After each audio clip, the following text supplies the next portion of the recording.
Bismillahirrahmanirrahim. Alhamdulillahilladzi qallaba qulubana ilal haqq. Asyhadu an la ilaha illallah wa asyhadu anna Muhammadan abduhu wa rasuluh. Allahumma salli ala sayyidil wujud, sayyidil qaunaini, sayyidina Muhammad sallallahu alaihi wasallam. Teman-teman yang melakukan Allah, ada satu hal yang Allah sering ulang-ulang dalam Al-Quran.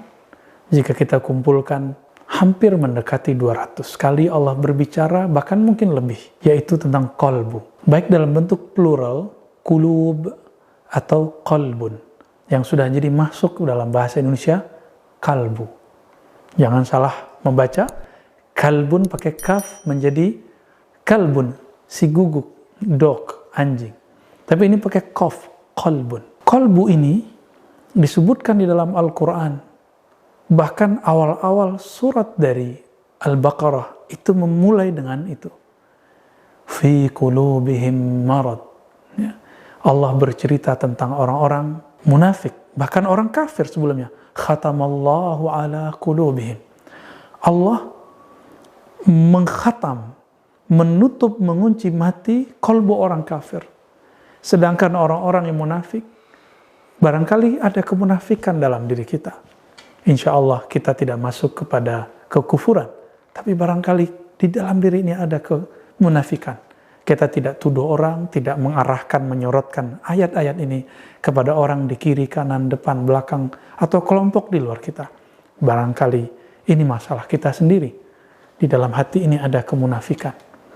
Fi qulubihim marad. Di dalam hati mereka ada marad. Marad artinya penyakit. Sahabat-sahabat yang melakukan Allah, maka orang munafik itu dalam Al-Quran itu disebut orang yang hatinya berpenyakit. Jika penyakit ini tidak diobati, maka penyakit itu akan semakin akut lalu kronis. Jika sudah parah, maka tidak ada lagi obatnya. Ini yang disebut dengan kematian hati. Semoga hati kita tidak sampai ke derajat seperti itu. Imam Ibn Athaillah Sakandari, kemudian diikuti oleh imam-imam setelahnya, Imam Ibn Qayyim al-Jauziyah, bahkan imam sebelumnya juga ada membahas, tapi tidak sedetail ini, membagi kolbu menjadi tiga kategori, 3 kelas.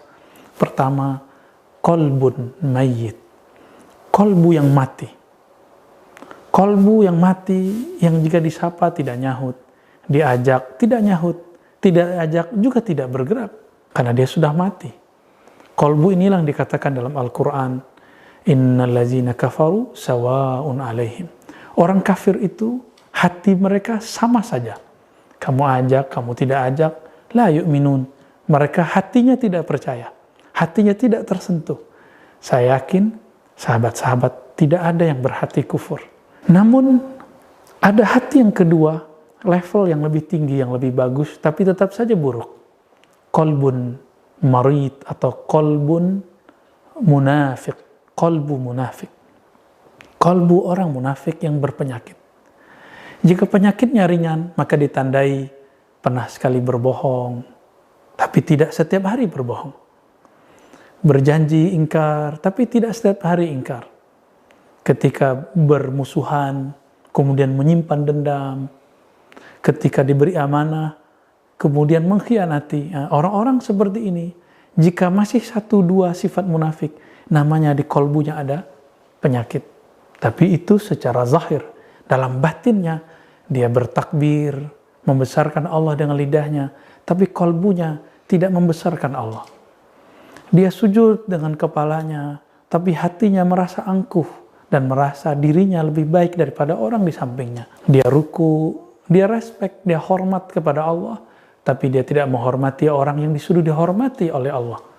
Coba lihat hari ini, kenapa ada orang katanya baru tobat, baru hijrah, tapi kemudian malah berani membentak orang yang beda faham dengannya, sedangkan orang ini sudah puluhan tahun menjadi kiai, sudah puluhan tahun menjadi dai, cuma karena perbedaan masalah kecil, masalah yang disebut khilafiyah, yang masih diperdebatkan oleh ahli hukum, tapi dia sudah berani mengatakan orang ini sesat, orang ini syubhat, orang ini ahli bid'ah. Ada yang tamatan umum, tapi kemudian berani mengata-ngatai, mencaci maki orang-orang yang sudah dari kecilnya dia bergelimang dengan dalil.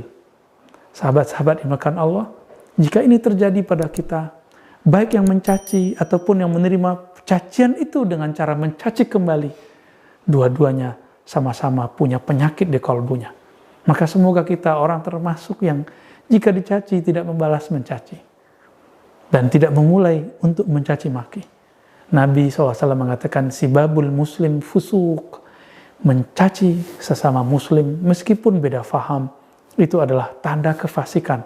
Fasik ini adalah karakter utama daripada orang-orang munafik yang berpenyakit kalbunya. Sahabat-sahabat yang melakukan Allah, teman-teman, ada karakter ketiga. Semoga hati kita Allah angkat dan Allah bersihkan, Allah sembuhkan menjadi kalbu yang ketiga. Kalbun salim, kalbun sahih. Kalbunya para nabi, kalbunya para sahabat nabi, kalbunya para pewaris para nabi. Meskipun kita nggak sekolah agama, meskipun kita tidak hafal Quran, tidak hafal 1000 hadis, 42 hadis, tidak apa-apa. Tetapi di kalbu jangan menyimpan pengkhianatan kepada Allah, merasa sombong kepada makhluk Allah, lalai mengingat Allah Subhanahu wa taala, merasa diri lebih pintar dari makhluk-makhluk Allah. Jika terasa itu sedikit berarti qabul penyakit belum sampai kepada qalbun sahih, qalbun salim. Salim dari kata salama. Salama dalam Al-Qur'an ya, Allah menyebut dirinya salam. Apa itu salam? Imam Abu Hamid Al-Ghazali, Imam Al-Kushairi, Imam Zarruq dalam kitab Syarah Asmaul Husna mereka menyebutkan makna salam secara bahasa Arab, yaitu bara'atun min al-awrat wal-uyub, terlepasnya kolbu, terlepasnya Allah. Kalau itu as-salam Allah, Allah terbebas maha suci dari aib, dari aurat, dari hal yang jelek, hal yang rendah. Jika itu pada kolbu, kolbun salim, terbebasnya kolbu dari aurat-aurat kolbu, penyakit-penyakit kolbu, kegelisahan-kegelisahan kolbu, kemunafikan-kemunafikan dari kolbu. Inilah kolbunya Sayyidina Ibrahim yang bergerak Al-Khalil. Ujiannya sangat berat. Sayyidina Ibrahim itu kekasih Allah, Khalil. Khalil artinya teman, kekasih Allah.